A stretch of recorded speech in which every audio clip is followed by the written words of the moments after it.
I like to eat good food. Now, I know looking at me, you think, well, if he likes to eat good food, why isn't there more of him? I didn't say I eat a lot of food. I said I like to eat good food. Ever since COVID started, Charity Workman has supplied me with fresh baked loaves of sourdough bread. Fresh bread makes me smile. Almost every Sunday, Donna Hayward brings amazing desserts and pastries, and between services, I recharge with Donna's delights. Last week, I had so many 2028 ate with me, and we still had leftover. Once a month, Cindy and I started something new with another couple, and we try a new restaurant. Now, we have rules. First, no one can have eaten there before. It has to be new to all of us. Second, we order at least 4 desserts, usually all the desserts, and we all sample them. We eat an unhurried meal, usually staying at the table for a couple hours, laughing, talking, comparing notes on the food. We just enjoy time together at the table. And then after eating, each of us rate the experience from 1 to 10, the food, the service, everything. And so far, the top restaurant, total amount of points you can get is 40. The top restaurant got 35.5 points. The worst got 15.5.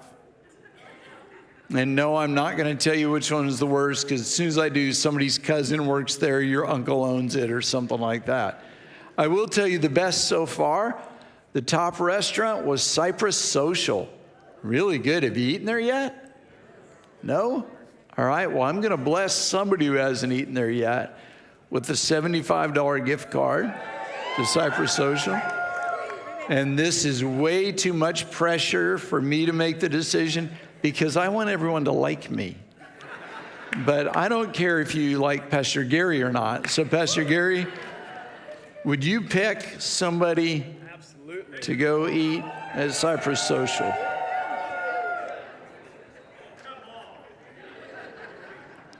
There you go. Enjoy it. In my family growing up, we didn't eat out much. It was a treat if we did. Maybe we ate out once a week, but we couldn't afford that. That was a luxury in those days. We ate at home every evening. We didn't have cell phones or iPads. The TV was shut off. No one was allowed to answer the phone during dinner. It was a time to be together. We sat around the table. We did something crazy. We actually talked to each other. We weren't texting each other or other people, because texting didn't exist. We talked to each other. It was a special place for our family, and I still have wonderful memories from the family dinner table. When our sons, Tyler and Parker, were growing up, we had family night every Monday. And over the years, different people joined us. Sometimes there were as many as 20, 25, 30 people at family night. We sat around the table, we talked, and we just enjoyed being together. In recent years, the term common space has become familiar in building and architecture.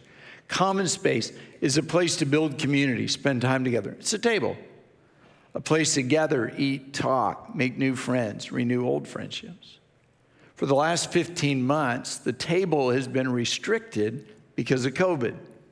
Eating with people outside your family all of a sudden became risky. People, including many of you, isolated. New friendships weren't formed. Old friendships fell away. At First NLR, we love to eat. It's almost scary how much you people eat. It was really strange not having meals together as a class, as a staff, and ministry teams. It's time to eat together again. I thought I'd get a lot more amens from that. But it's because you're not hungry enough. When I get that 11:30 service, they're starving. It's easy to get used to being by yourself or just with your family or your safe friend group, but it's not healthy. We need each other. We're designed for relationship, to be together, to build community. Much of that happens around a table. That's why on Monday night we have no church activities. Take advantage of that night to eat together, spend time with your family. Use the family devotions to talk about what your kids learned over the weekend. Enjoy coffee together in the coffee lobby now that coffee is back. I don't like coffee, but I enjoy being together and building relationships. Go out to eat. Spend time with other people. Make new friends. Enlarge your circle. Invite someone to join you who isn't like you. If there's someone around you that you see every week but you don't know, invite them to eat lunch with you. The worst that can happen is you sit at a table and stare at each other for an hour. The best that can happen is you can make a new life-giving friend. In Scripture, the table is also a special place. In this series, we're going to look at meaningful tables in the Bible. And my goal in prayer is three things. Number one, that a simple, ordinary piece of furniture will remind you of God's promises and truths. Number two, that you will discover your place at the table. And number three, that you'll invite others to join you at the table. Maybe even people you've never considered having at a table with you before. We begin with one of the most well-known tables in all of Scripture because it's found in the middle of what might be the best-known chapter in the Bible, the 23rd Psalm.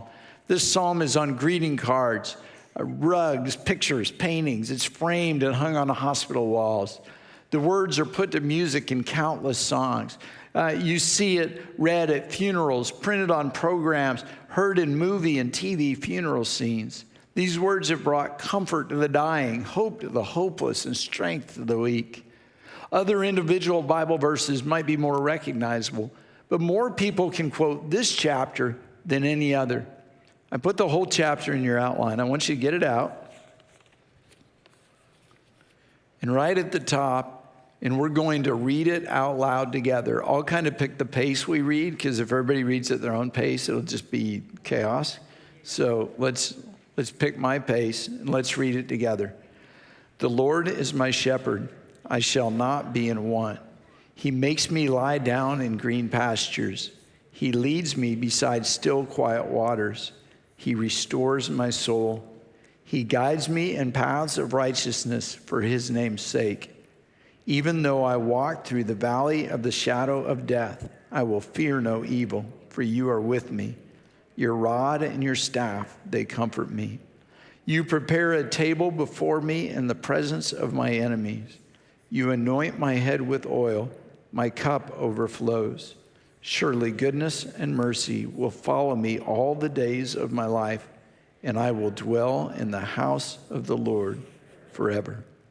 Most scholars believe David wrote the 23rd Psalm. Before he was king, David was a shepherd. It's only natural that he applied the lessons he learned from long nights and lonely days caring for his flock to relationships with people and relationships with God. The whole 23rd Psalm is powerful. Today I want to focus specifically on verse 5. You prepare a table before me in the presence of my enemies. The dictionary definition of an enemy is a person who feels hatred for, fosters harmful design against, or engages in antagonistic activities against another, an adversary or an opponent. We love to sit together at the table and enjoy friendships, but the presence of an enemy can ruin a good meal. You sit down with your friends, you're hanging out, you're happy, and then you look across the restaurant and your eye catches the eye of an enemy, and suddenly you just want to get out of there as fast as you can. And you sure don't invite them to sit at your table.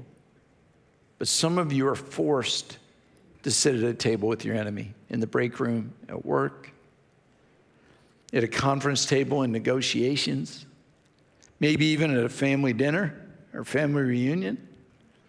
No one wants to sit at a table with their enemies. Do you have an enemy?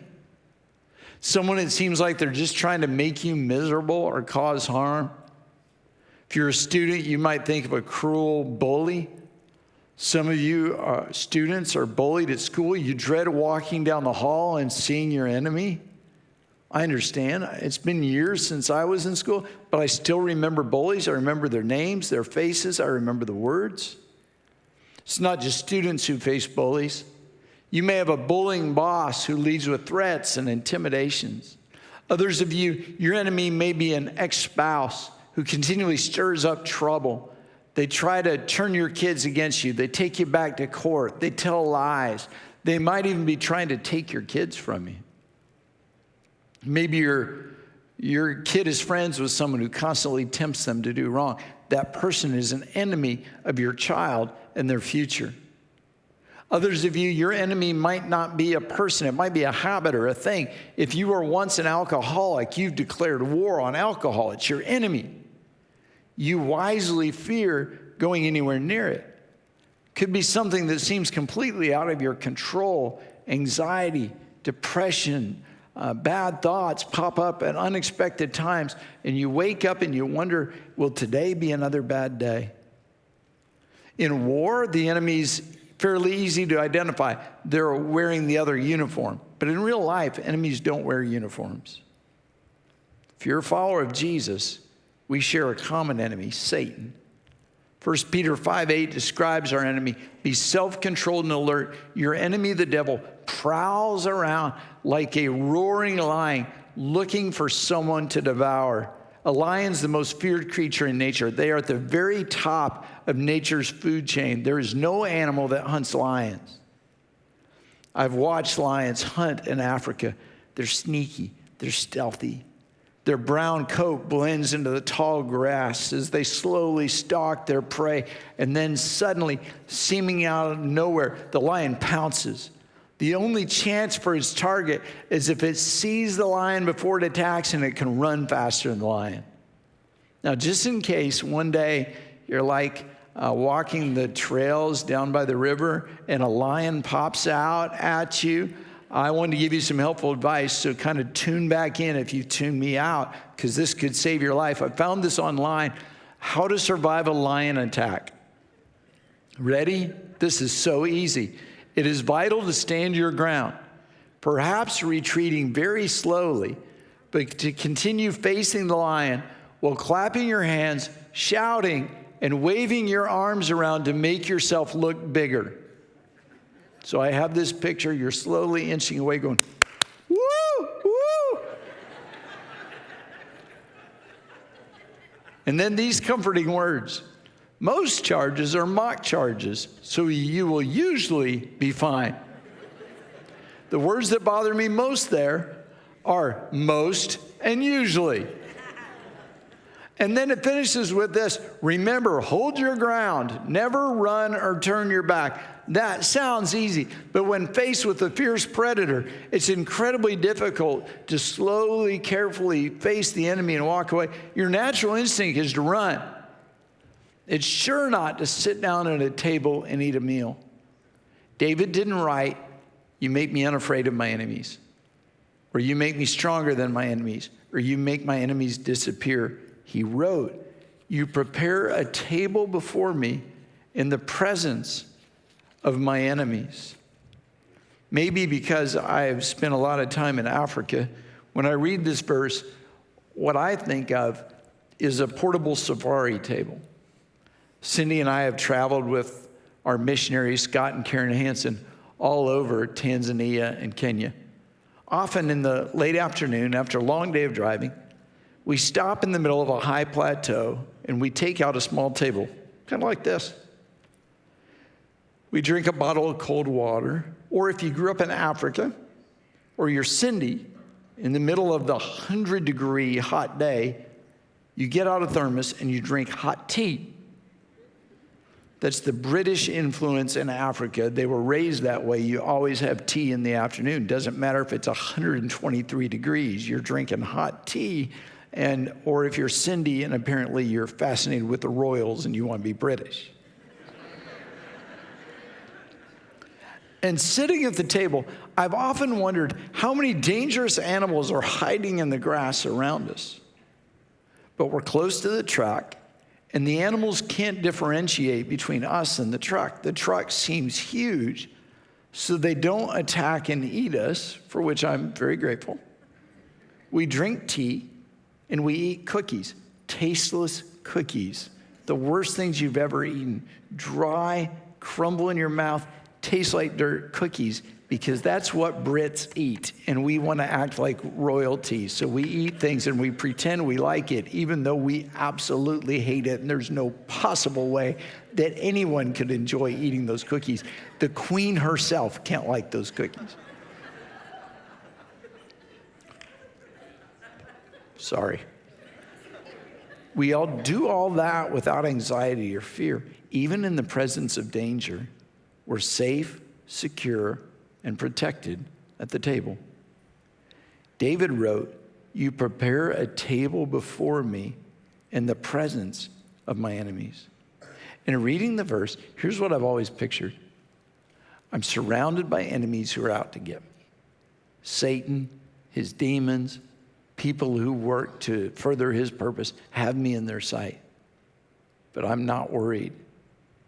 In fact, I'm in the middle of them, sitting at a table. Surrounded by my enemies, God prepares a huge meal for me. I like the mental picture of eating a huge meal with my favorite foods, while my enemies, who are probably really hungry, have to stand there and watch.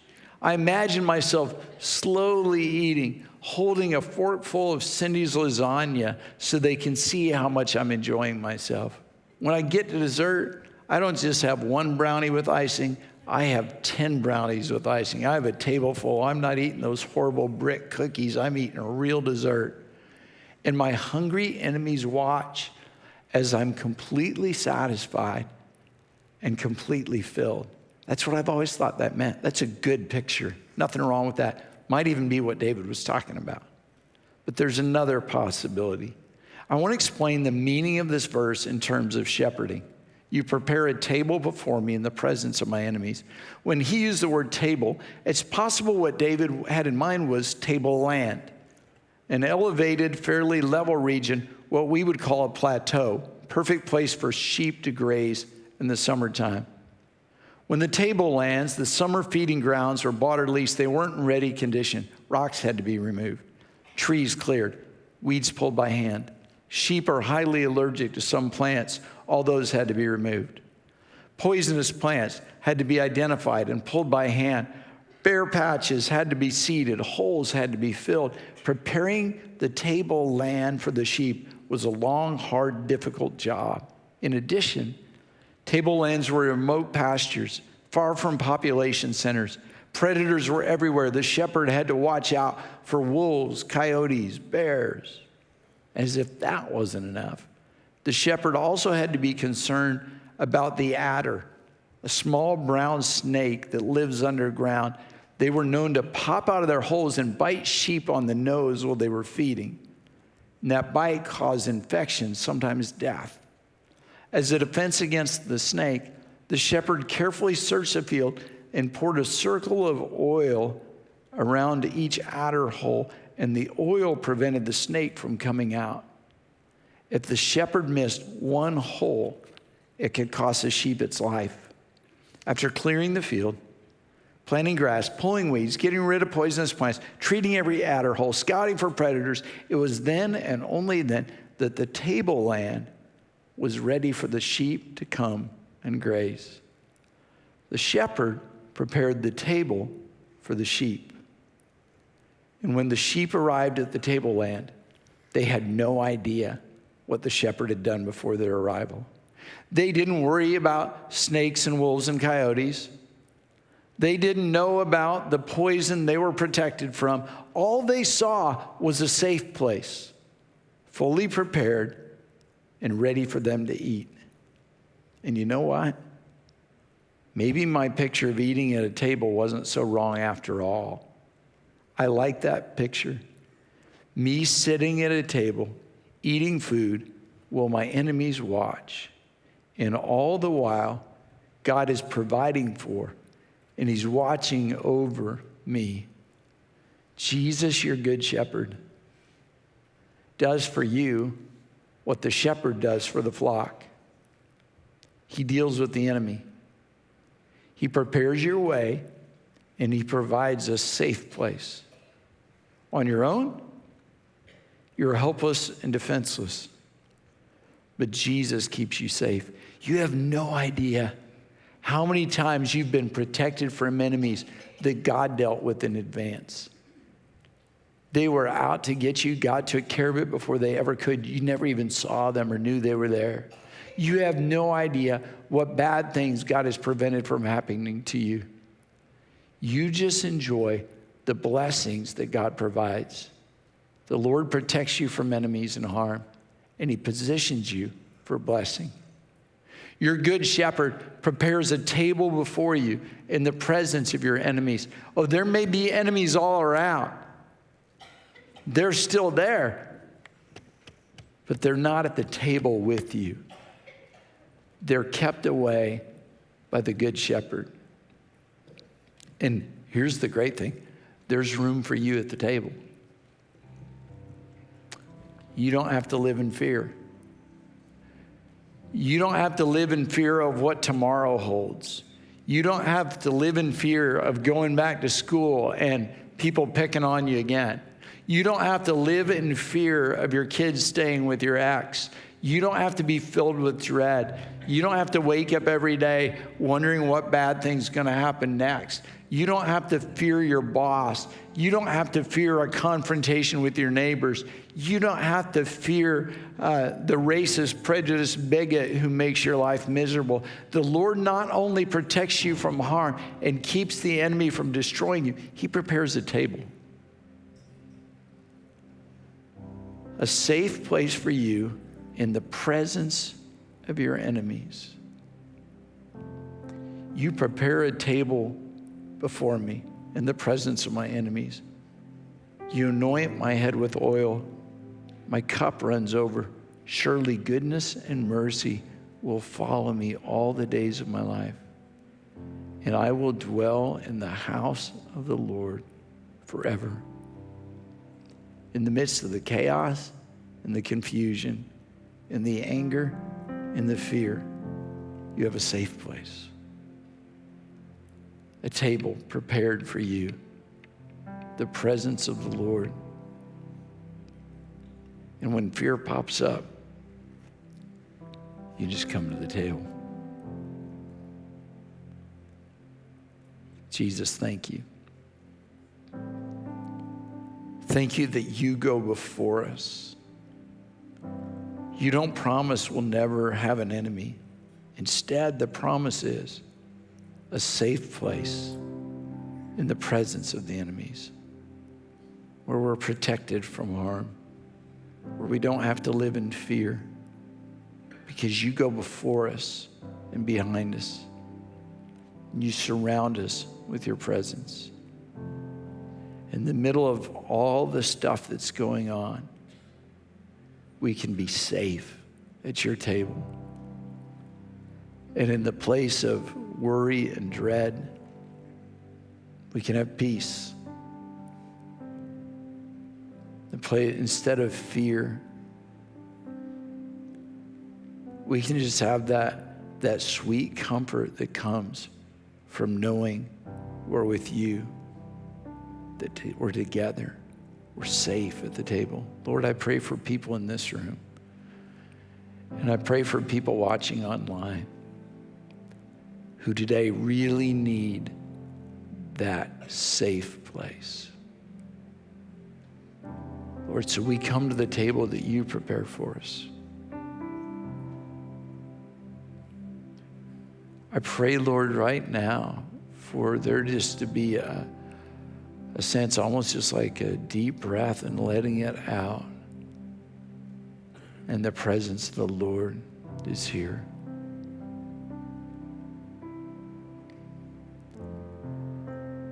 Surround us, Lord, with your presence. And cover us with your peace.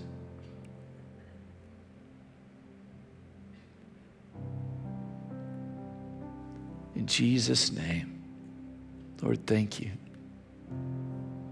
Thank you that there's a place for us at your table. Thank you that fear doesn't have a place at your table. But we're safe and protected by you.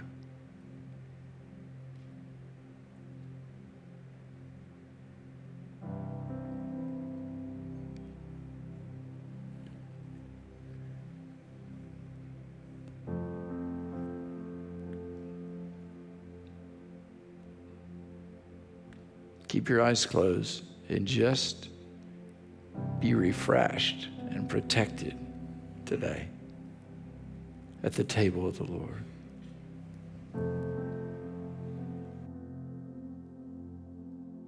Peace,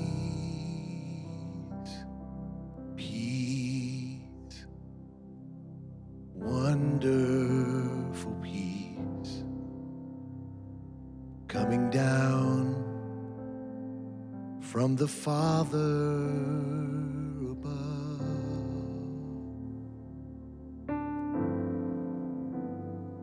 Sweep over my spirit,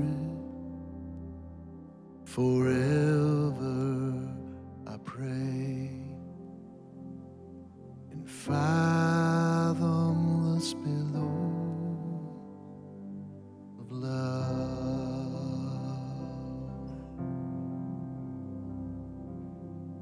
Peace, peace, wonderful peace, coming down from the Father above.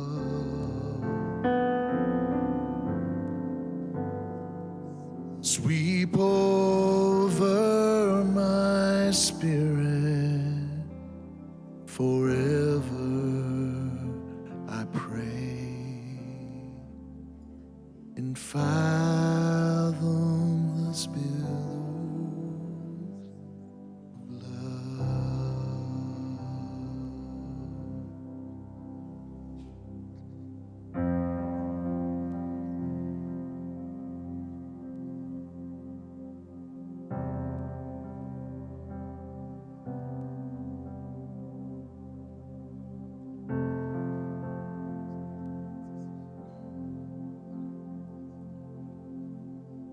And I just want to be where you are. I just want to be near your heart. There is nothing like your love. There is nothing like your love.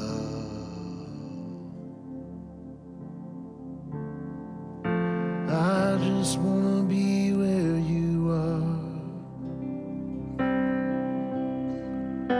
I just want to be near your heart.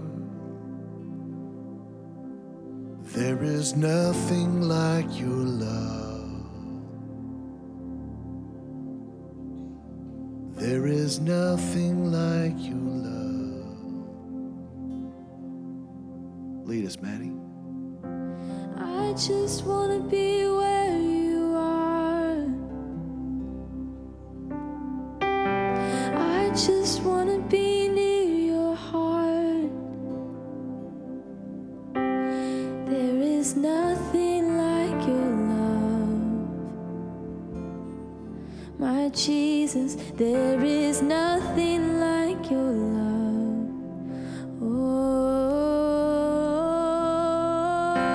I just want to be where you are. I just want to be near your heart. There is nothing like your love. Jesus, there is nothing like your love in the whole wide world. Oh, how I need you more and more each day. Oh, how I love your presence. There's nothing like you.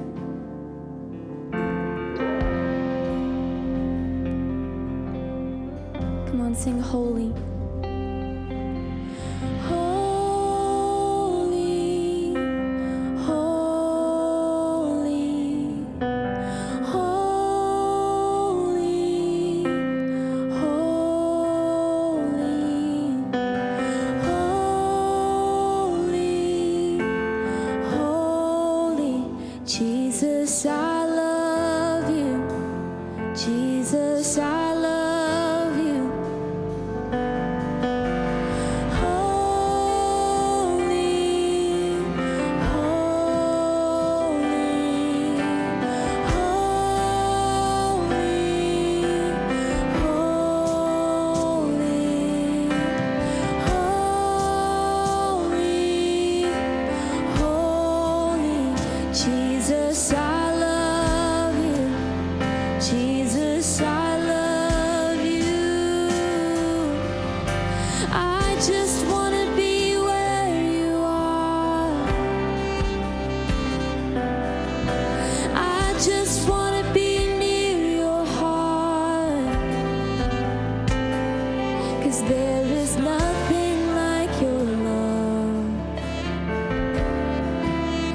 There's nothing like you.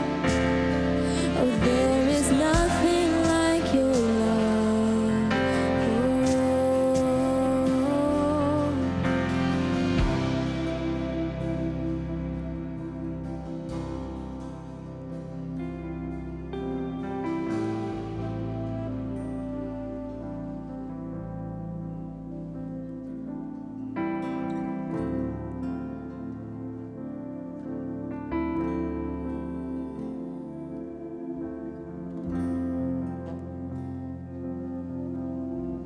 Come on, sing it one more time. I just want to be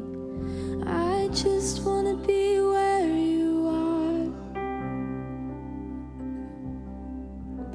I just want to be near your heart.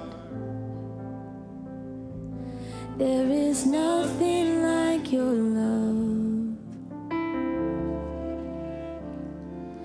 There is nothing like your love.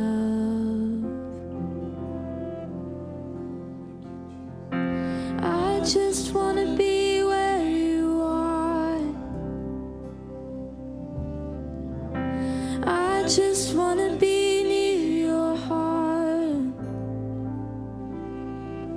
There is nothing like your love. Jesus, there is nothing like your love.